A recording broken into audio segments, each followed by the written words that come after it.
Shalom, selamat malam. Saat ini kita akan melanjutkan bacaan Alkitab harian, satu pasal satu hari yang terdapat di dalam kitab Kejadian pasalnya yang ke-28 ayat 1 sampai dengan ayatnya yang ke-22. Kemudian Ishak memanggil Yakub, lalu memberkati dia serta memesankan kepadanya. Katanya, "Janganlah mengambil istri dari perempuan Kanaan. Bersiaplah, pergilah ke Padan Aram ke rumah Betuel ayah ibumu, dan ambillah dari situ seorang istri dari anak-anak Laban, saudara ibumu. Moga-moga Allah yang Maha Kuasa memberkati engkau, membuat engkau beranak cucu dan membuat engkau menjadi banyak, sehingga engkau menjadi sekumpulan bangsa-bangsa.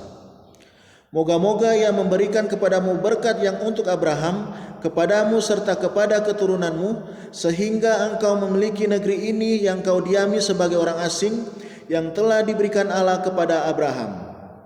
Demikianlah Ishak melepas Yakub, lalu berangkatlah Yakub ke Padan Aram, kepada Laban anak Betuel orang Aram itu, saudara Ribka ibu Yakub, dan Esau.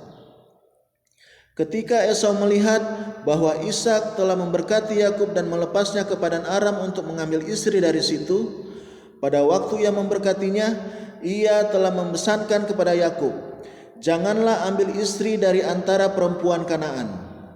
Dan bahwa Yakub mendengarkan perkataan ayah dan ibunya dan pergi ke Padan Aram, maka Esau pun menyadari bahwa perempuan Kanaan itu tidak disukai oleh Ishak ayahnya. Sebab itu ia pergi kepada Ismail dan mengambil Mahalat menjadi istrinya, di samping kedua istrinya yang telah ada. Mahalat adalah anak Ismail, anak Abraham, adik Nebayot. Mimpi Yakub di Betel. Maka Yakub berangkat dari Beersheba dan pergi ke Haran.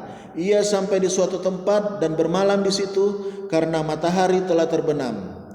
Ia mengambil sebuah batu yang terletak di tempat itu dan dipakainya sebagai alas kepala, lalu membaringkan dirinya di tempat itu. Maka bermimpilah ia. Di bumi ada didirikan sebuah tangga yang ujungnya sampai di langit, dan tampaklah malaikat-malaikat Allah turun naik di tangga itu.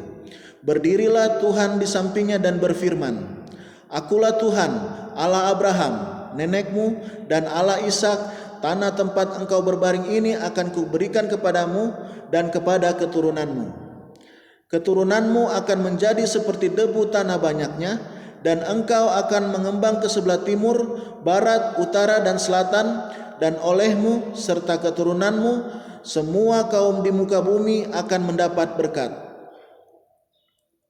Sesungguhnya aku menyertai engkau dan aku akan melindungi engkau kemanapun engkau pergi, dan aku akan membawa engkau kembali ke negeri ini, sebab aku tidak akan meninggalkan engkau, melainkan tetap melakukan apa yang kujanjikan kepadamu."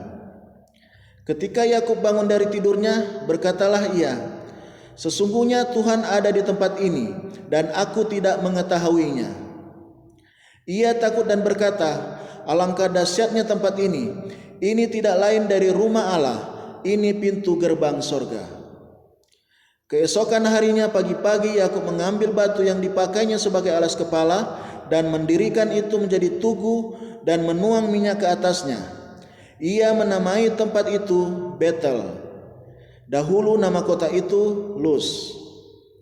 Lalu bernazarlah Yakub, "Jika Allah akan menyertai dan akan melindungi aku di jalan yang kutempuh ini, memberikan kepadaku roti untuk dimakan dan pakaian untuk dipakai, sehingga aku selamat kembali ke rumah ayahku, maka Tuhan akan menjadi Allahku.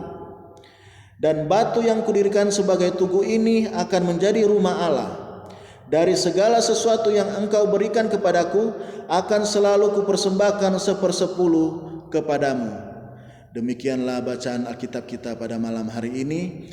Biarlah bacaan ini menjadi kekuatan iman untuk kita, untuk tetap setia kepada Tuhan, terus melayani Tuhan sampai Tuhan datang untuk kali yang kedua.